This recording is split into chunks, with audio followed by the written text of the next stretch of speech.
It's morning in the mountains. Hey, Frank Murphy here. Get to talk with a wonderful guest today. Welcome back, Elyse Bruce.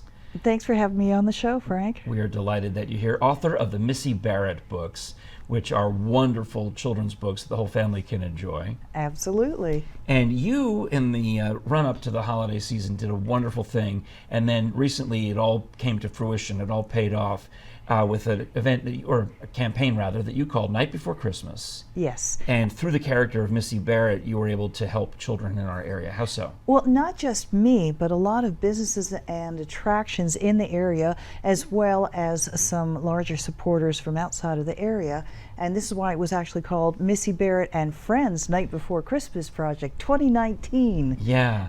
So you got this idea over the summer, end of the summer, beginning of fall, that you could collect items for children who are headed into the hospital over the holidays. Absolutely.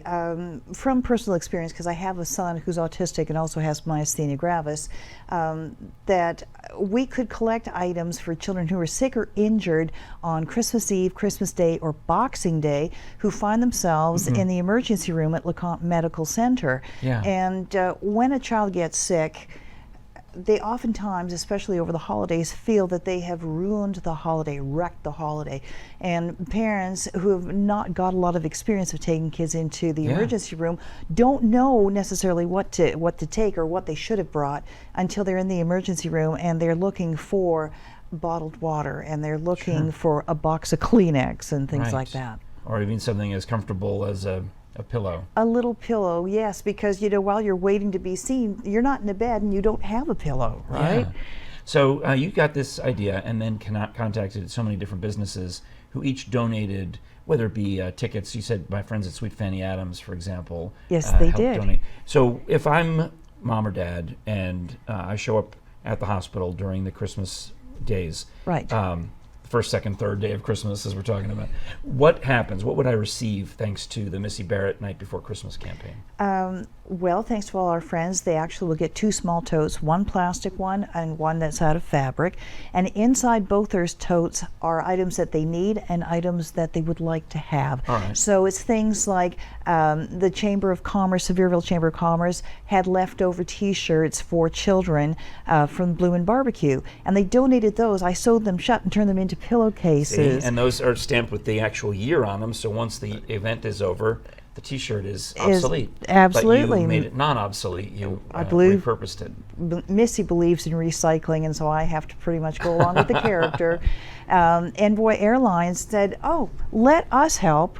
We will send you pillows to put in those pillowcases." So they sent us beautiful pillows and flashlights and little Envoy airplanes, which was excellent. Oh, wow, that's great for the kids. Home Depot said, "Look, let us do Kleenex and let us do sanitizing lotion." So those went into the little sleeves, and sanitizing soap. We had attractions that gave tickets like Crave, Top Jump, Lumberjack Feud, Sweet Fanny Adams. So in all, there were 27 businesses and attractions that got on board. Plus, of course, my husband Thomas Taylor did a lot of driving around and picking things up with me. So if you're a kid who happens to get sick, or you fall down and you sprain your ankle or worse on Christmas because you're riding your new bicycle through the house like you weren't supposed to. Yes. No, anyway, you're that kid and you go to the hospital. You feel like you've ruined Christmas, and then all of a sudden this bag shows up.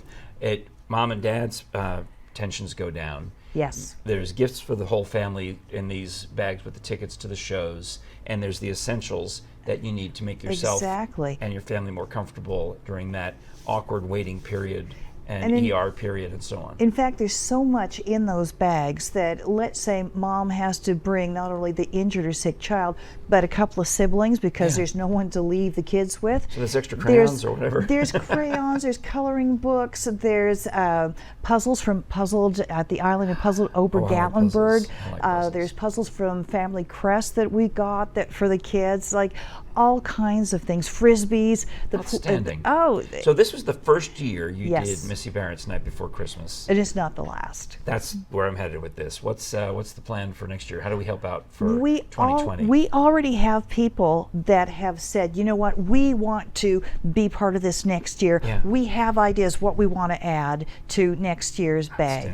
So I'm hoping that we'll see all 27 so back. if we go to your website, missybarrett.com. Right, and if you click on the night before Christmas, there's actually the Missy Barrett story as to how this happened, how the project came to be, which is loosely based on my personal experiences. Nice. And a list of the businesses that were involved and contact information if there's a business that wasn't involved this year would like to get involved next year. We would love to have people on board. Well, absolutely. MissyBarrett.com. Thank you, Elyse Bruce. I hope you'll be back with us again real soon. Okay, thank you very much, Frank. Appreciate the time. It's Morning in the Mountains on Mountain Fun Life. More of the show right after this.